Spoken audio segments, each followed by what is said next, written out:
Okay, I thought I would talk today about power series. These are powers of x. I'm going to keep going. All powers, all those x to the fourth, x to the fifth, they'll all come in too. And my idea is combine them, add them up to get a function of x. So we're doing calculus, but a new part of it with these infinite series. So what do I mean by combine them? I mean I'll multiply those powers by some numbers. Let me call those numbers A0. Maybe this first guy will be an A0. And then I'll add on an A1x, some amount of x. I'll add on some A2 x squared, some A3 x cubed, and onwards. So now I have a function. And that function, let me call it f of x. So here's my starting plan here. I'm going to take, well, we've seen this for e to the x.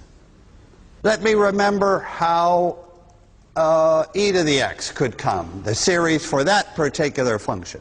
So here's the plan.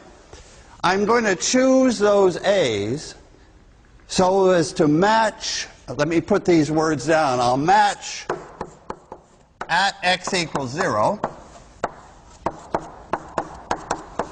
the function, its derivative, its next derivative, its third derivative, and onwards.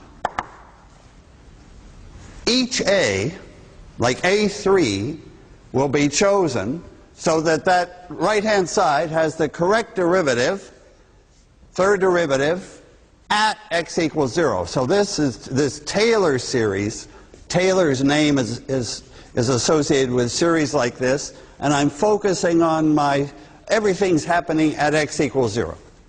Okay, so in the case of e to the x, all its derivatives were the same, still e to the x, and they all equal 1 at x equals 0. So I want that function to give me 1 for every derivative.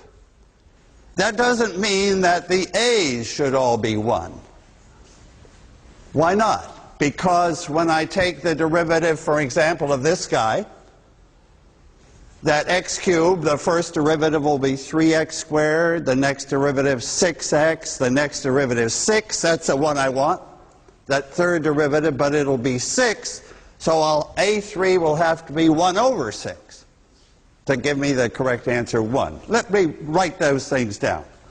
I want, so what we just did is the derivative of x to the nth derivative. What's the nth derivative of x to the n? We get to use our nice formula for derivatives. So the first derivative is n x to the n minus 1. The derivative of that will be n times n minus 1 x to 1 lower power, Keep going, do it n times, and what have you got? You finally got down to the 0th power of x, a constant. But what is that constant? It's n times n minus 1, so that nth derivative will be n from the first, n minus 1 from the second. Keep multiplying until you finally get down to 1. And, of course, that's called, because it comes up often enough to have its own special name, that name is n factorial. And it's written n with an exclamation mark. So that's n factorial, and that's the nth derivative of x to the n. So for the particular function, e to the x, if I worked out its series, all the derivatives I'm trying to get are all 1s, but what the powers of x give me these n factorials, so the a's had better divide by the n factorial. So let me recall the series for e to the x, and then go on to new functions. That's the point of my lecture. So we're getting e to the x in a slightly different way from the original way, but this is a good way. E to the x at x equals 0 is 1. At the first derivative of e to the x is 1. So I divide by 1 factorial, that's 1. But here I have to divide by 2 because the second derivative is 2. And I want those to cancel. And here I divide by, what do I divide by? 6, because the third derivative is 6. And a typical term is I have to divide by n factorial because when I take n derivatives, I get n factorial, right? The nth derivative of that thing we just worked out is n factorial. So I divide by n factorial, and I've got the derivative to come out 1. And that's correct for e to the x. So that's the plan, matching derivatives at x equals 0 by each power of x. And now I'm ready for a new function. And a nice choice is sine x. So now on this board, if I can come here, I'm going to take a different function, no longer e to the x. My function is going to be sine x. Well, I better figure out all its derivatives. And they're nice, of course. Sine x, its derivative, can I just list them all? These are the things that I have to match. I'll plug in x equals 0, but let me first find the derivatives. The derivative of sine is cosine. The derivative of cosine is minus the sine. The derivative of minus the sine is minus the cosine. And then I'm back to sine again and repeating forever. So that's a list of the derivatives of sine x. This is my f of x here. This guy, first one. Okay, now I plug in x equals 0 because I want all the derivatives at 0. The whole series is being built focused on that point x equals 0. So at x equals 0, that's easy to plug in. The sine is 0, the cosine is 1, the minus the sine is 0, minus the cosine is minus 1, the sine is 0, and repeat. 0, 1, 0, minus 1, forever. Okay, so I know the derivatives that I have to match. Now can I construct the power series that matches them? Okay, so that power series will give me sine x. And what will it have? It starts with 0. The constant term is 0 because the sine of 0, when x is 0, of course, we want to get the answer 0. Then the next term, the x, its coefficient is 1. 1x. No x squareds in sine x. No x squareds. But now do I have minus 1x cubes? Not quite. Minus x cubed, but I have to divide by 6 because when I take that 3 derivatives, it'll produce 6. So I have to divide by 6, which is 3 factorial. That's really the number that's there. 3 times 2 times 1, 6. And now the 4th degree term, the x to the 4th is not there. X to the 5th is going to come in with a plus. So there's a plus from this guy. This is x to the 0, 1, 2, 3, 4, 5, right? X to the 5th. And now what do I divide by now? 5 factorial. 120. And then minus, and so on. Minus an x to the 7th over 7 factorial. We have created the power series around 0, focused on 0, and let me remove that 1 because just waste of space. X minus x cubed, all odd powers, and that's because sine x is an odd function if I change from x to minus x. everything will change sign. I guess what would happen if I plugged in x equal pi? Suppose I took x equal pi in this formula for sine x. This infinite formula keeps going forever. Da, da, da.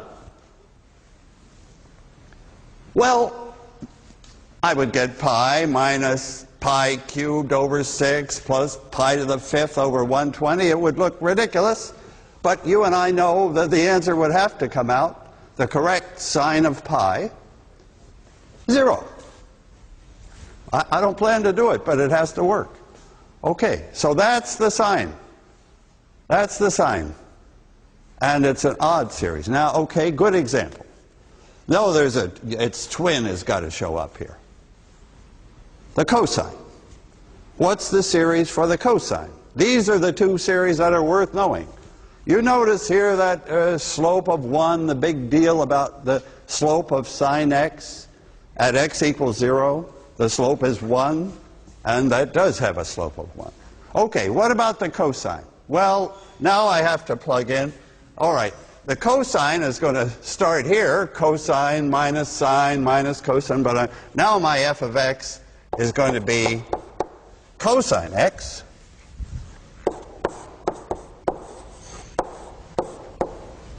And I need its derivatives. So I'm going to have 3 lines again that are going to look just like these 3 lines. But they'll be for the cosine. So that I start with the cosine. Its derivative is minus the sine. Its derivative is minus the cosine. Its derivative is what? Plus sine. And then cosine. And forever minus the sine. And let me plug in now at x equals 0. This is our system. Find the derivatives, plug in 0, so find the derivatives at 0. Well, the function itself, the 0th derivative, is 1. The first derivative is 0. The second derivative is minus 1. The third is 0. The fourth derivative is plus 1, 0, and so on.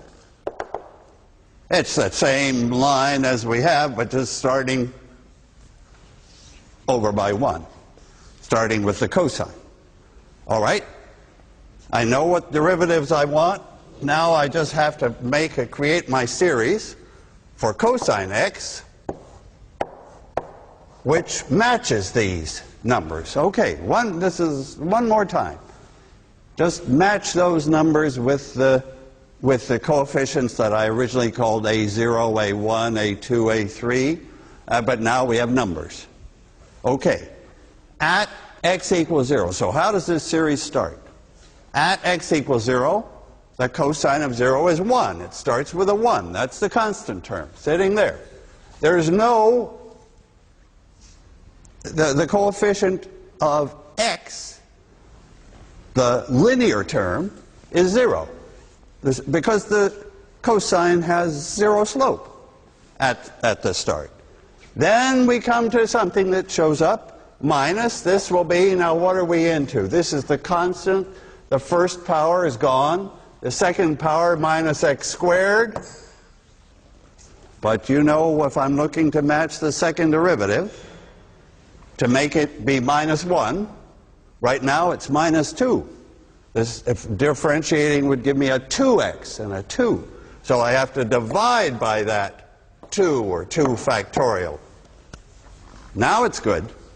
Now it matches the correct second derivative, minus 1. Then there's no third derivative. The fourth derivative is plus 1, x to the 4th over 4 factorial.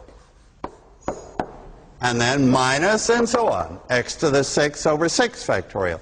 All even powers. So this is an even powers. The 0th, 2nd, 4th, 6th power. So it's an even function. That means that the cosine of minus x is exactly the same as the cosine of x.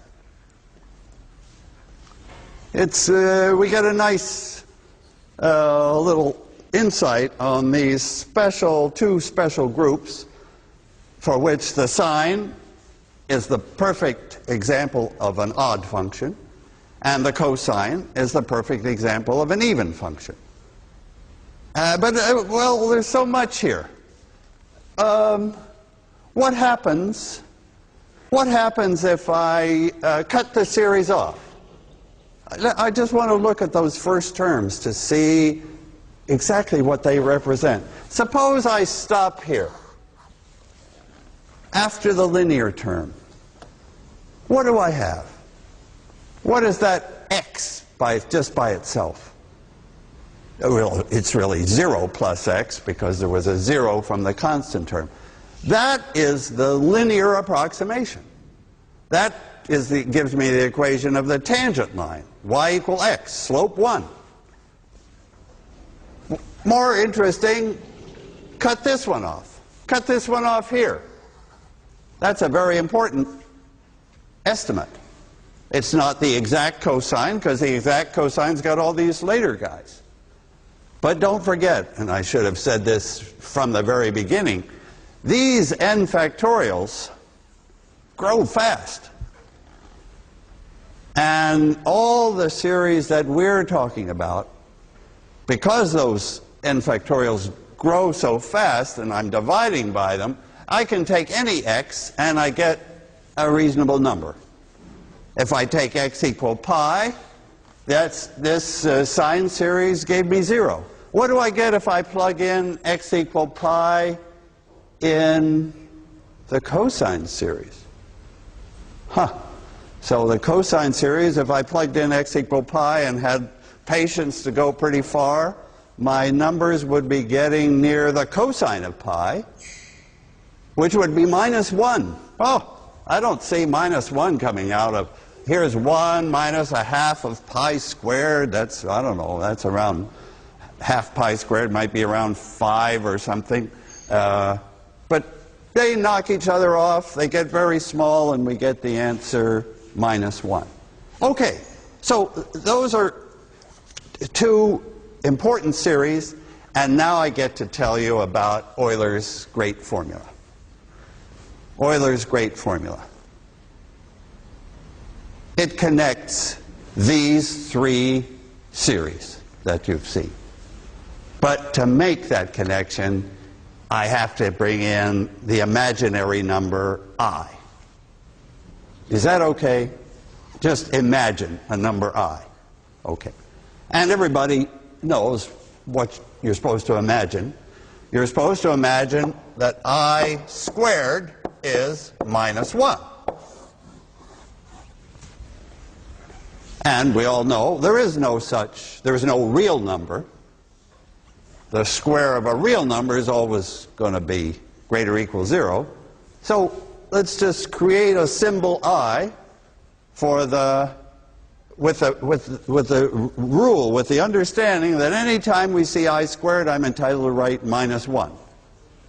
Okay. So now, what is Euler's great formula? Okay. Euler's great formula, his brilliant insight was, make x in this e to the x series, make x imaginary. Change x to ix. So make it an imaginary number. So can I just take Taylor's series, or, oh, maybe Euler thought of this too, because that letter E is his initial. Probably he did.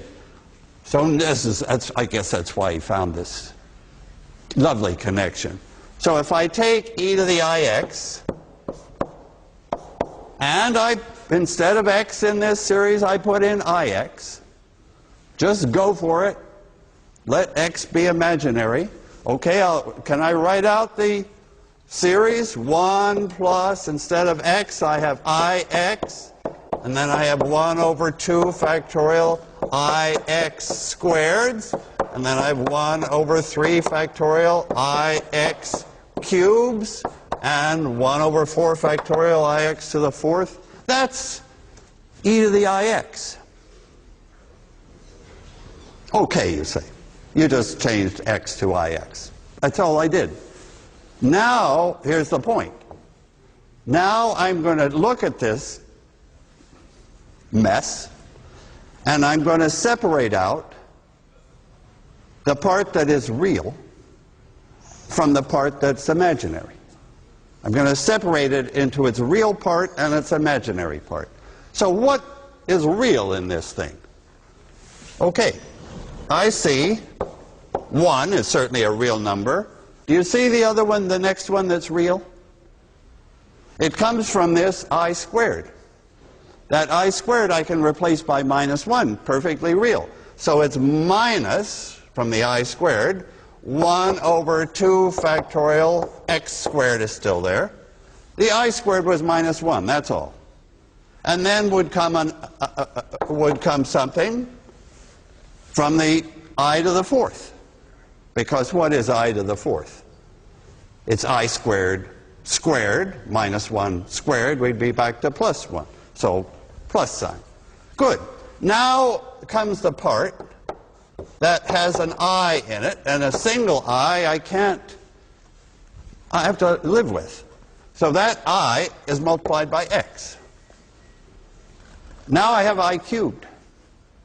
How do I deal with I cubed? I cubed is I squared minus 1 times I. I squared times I is minus I. So I have a minus I, 1 over 3 factorial, and the x cubed, and so on. Do you see what we have? Do you see what this real part of e to the ix is? It's the cosine. Right there, same thing. So I'm getting cosine x for the real part, and then I times this series. And you can see what that series is. It's the sine series. X minus 1/6 x cubed plus 1/20th of x to the 5th sine x. There is Euler's great formula that e to the ix, oh, I better write it on a fresh board. Maybe I'll just write it over here. I'm going to copy from this board my Euler's great formula that e to the ix comes out to have the real part cos x, imaginary part gives me the I sine x, and I'll write that down. Now let me work here. E to the ix is cos x plus I sine x. And I want to draw a picture. Okay, here's a picture. Here's a picture. Actually, Euler often wrote his formula, or we often write his formula, because we're taking cosines and sines. Somehow x isn't such a, those are angles. So it's more natural to write, now that we've showing up with sines and cosines, it's more natural to write something, a symbol that we think of as an angle like theta.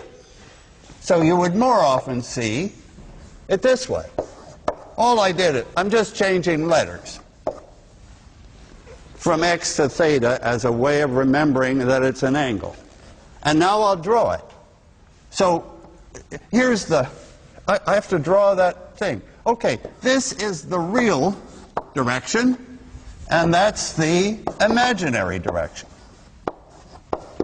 And I just go, that's the real part, I go cos theta across here, so let that be cos theta. And then I go upwards in the imaginary, up or down. So across is the real part, up down is the imaginary part. Say sine theta, I go up to, that height is sine theta. And that angle is theta. Fantastic. That's a picture of Euler's formula. If the, well, Euler, that's the best way to see it, is that beautiful statement, and this is a picture to remind us. Okay. So that's That's the complex, we would say that's the complex plane, because it's got points have two parts, a real part and an imaginary part. Nothing so complex about that. Now, before I stop, we've done 3 important series. Can I mention 2 more? Just 2 more out of a long list of possibilities. One is the most important series of all, where the coefficients are all 1s. So the coefficients are all 1s. That's called the geometric series. Let me write its name here. So that's a Taylor series, that's a power series, and the function it comes from happens to be 1 over 1 minus x. That's the function.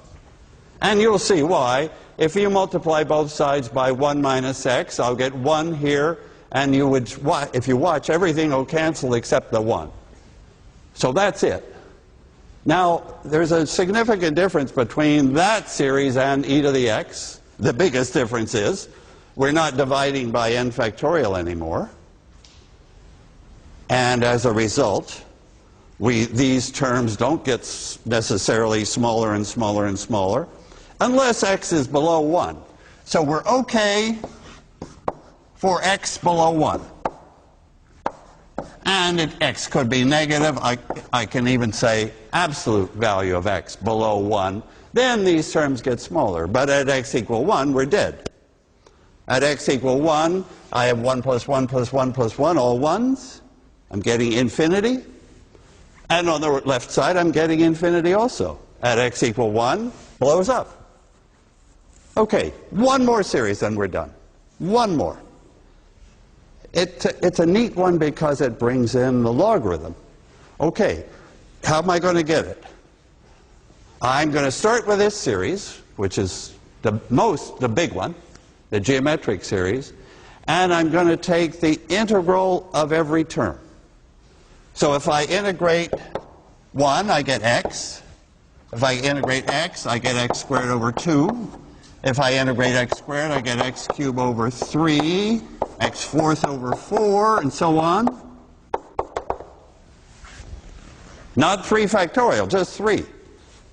And if I integrate this, well, let me put the answer down, and then we can remember, we can take its derivative and say, yep, it does give that. So the answer is minus, this minus sign shows up here as a minus the logarithm of 1 minus x. Because if I take the derivative of that, the logarithm always puts this inside function down at the bottom, and then the derivative of the inside function, the chain rule, brings out a minus 1, and the minus 1s go away, and beautiful. So just have a look at that series then for the logarithm. The logarithm of 1 minus x. Again, we're matching at x equals 0. At x equals 0, this function is okay. In fact, at x equals 0, what is that function? Logarithm of 1, which is 0, and there's no constant term. Good. Okay, what comments to make about this final example? This one was okay for x smaller than 1, but then it died at x equal 1. This one, well, it's getting a little help, dividing by 3 and 4 and 5, but that's puny help. That's no way compared to dividing by 3 factorial, 4 factorial, and so on, which really helped. So actually, this series is also only okay out to x equal 1, but not at x equal 1, it fails again. At x equal 1, I have the log. What do I have? When x is 1, I have the log of 0. Minus infinity, and the minus, I've got infinity at x equal 1. At x equal 1, this is 1 plus a half plus a third plus a fourth plus a fifth. Getting smaller but not very fast, and adding up to infinity. So there's a whole discussion we could spend hours on that famous series, 1 plus a half plus a third plus a quarter, and other series of numbers. I wanted to do calculus, derivatives, integrals. So I took functions and series of powers, not series of numbers, to illustrate this. Okay, good. Thanks. This has been a production of MIT OpenCourseware and MITStrang. Funding for this video was provided by the Lord Foundation. To help OCW continue to provide free and open access to MIT courses, please make a donation at ocw.mit.edu/donate.